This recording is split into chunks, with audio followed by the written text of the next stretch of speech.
Picture yourself wandering through a bustling fairground. The air smells like popcorn. Kids laugh on spinning rides.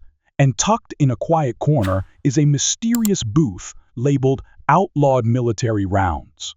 A grizzled attendant beckons with a smirk. Come closer and discover the 5 types of military-grade bullets civilians aren't allowed to own, and the reasons why. Intrigued? Let's jump in.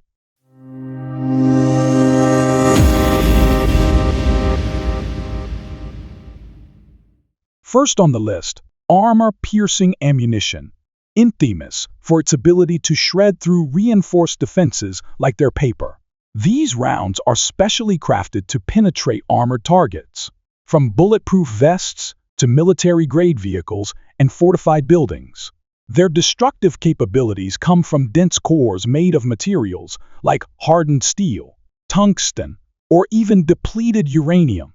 What's the issue? Their very strength makes them a danger in civilian hands.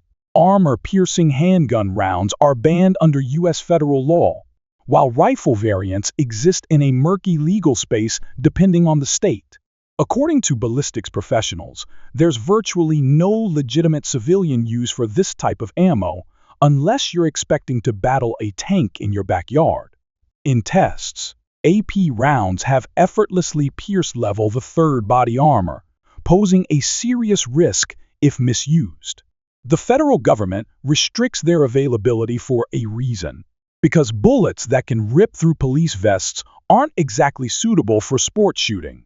More than 20 states have enacted full bans, echoing the sentiment that these rounds are made for combat, not civilian defense. As one gun specialist dryly observed, unless you're leading a siege, you probably don't need armor-piercing bullets in your garage. Next up on our list, Teflon-coated bullets, which stirred up quite the controversy back in the 1980s. Media outlets latched onto dramatic claims that these rounds could slice through police body armor, leading to the infamous label, cop killer bullets. But behind the headlines, the reality was much less alarming. The Teflon coating was actually developed to reduce friction inside the barrel and to help bullets perform better against rigid surfaces like windshields and car doors, not to punch through armor. Despite the lack of evidence supporting their armor-penetrating abilities, public fear prompted several states to enact bans or restrictions. Ballistics professionals have consistently pointed out that it's the bullet's material and speed, not the Teflon layer, that determines whether it can breach body armor.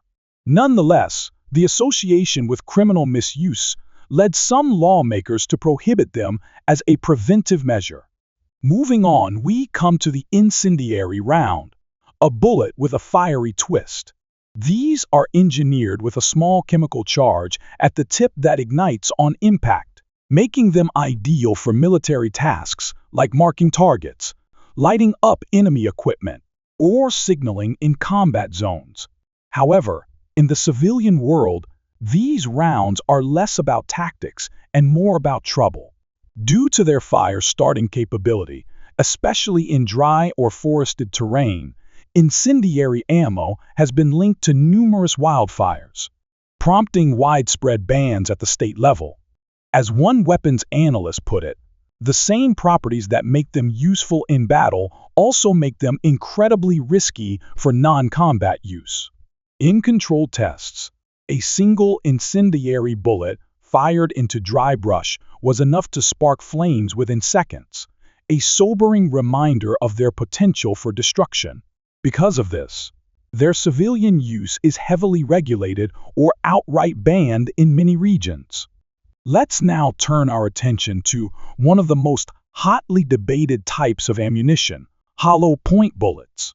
Unlike full metal jacket rounds, which often pass clean through a target, hollow points are engineered to expand upon impact.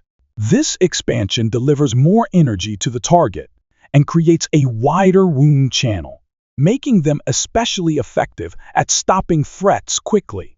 One key benefit: hollow points reduce the risk of overpenetration, meaning they're less likely to exit a target and endanger bystanders. That's why they're widely used by law enforcement and are a common choice for personal defense. However, not all jurisdictions agree. States like New Jersey have laws limiting or regulating civilian access to hollow points, citing their powerful stopping capability and the damage they can cause. Despite the restrictions, many studies conducted by police agencies and defensive firearm experts suggest that hollow points are actually safer in real-world defense scenarios, since they're more controlled and precise. Still, the perception of them being excessively lethal keeps them under legal scrutiny in certain areas. And finally, we come to tracer ammunition, rounds designed to light up the sky, quite literally. Tracers contain a small pyrotechnic element in their base that ignites when fired, leaving a visible streak behind the bullet. Originally developed for the military, these glowing projectiles help shooters visually track their aim and adjust fire, especially in dark or low visibility environments. While undeniably useful in combat, tracers pose a major fire risk in civilian contexts. There have been numerous documented cases of wildfires sparked by these rounds, particularly in dry climates. As a result, many states have placed strict limits or outright bans on tracer use by civilians. Testing confirms the danger.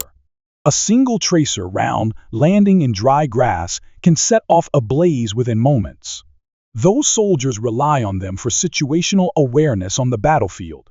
In the civilian world, tracers are more likely to cause chaos than contribute to safe shooting. Armor-piercing rounds are engineered to breach reinforced targets, such as body armor and armored vehicles, making them incredibly powerful and heavily restricted. Under federal law, armor-piercing ammunition designed for handguns is completely banned, while certain rifle variants exist in a legal gray area that varies from state to state. Teflon-coated bullets, widely misunderstood due to sensationalized media reports from the 1980s that dubbed them cop killer bullets, were never intended to pierce body armor. In reality, the Teflon coating was designed to reduce barrel friction and improve performance against hard surfaces like car doors and glass. Despite having no real advantage in penetrating armor, public fear led to bans in several states. Incendiary rounds, which contain a chemical compound that ignites on impact, are commonly used in the military for marking targets or destroying equipment. However, in civilian settings, their high fire risk, particularly in dry or wooded areas, has led many states to prohibit them due to their potential to spark wildfires. Hollow point bullets, which expand upon impact to increase stopping power and reduce the risk of overpenetration, are favored by both law enforcement and civilians for self-defense. Despite their practical benefits, some jurisdictions, such as New Jersey, have imposed restrictions due to concerns over their potentially severe wound profiles. Tracer rounds, known for the glowing trail they leave behind, are invaluable in combat scenarios where visual tracking is essential. But because they can ignite dry vegetation on contact, they've been linked to numerous wildfires, resulting in strict regulations or outright bans in many states.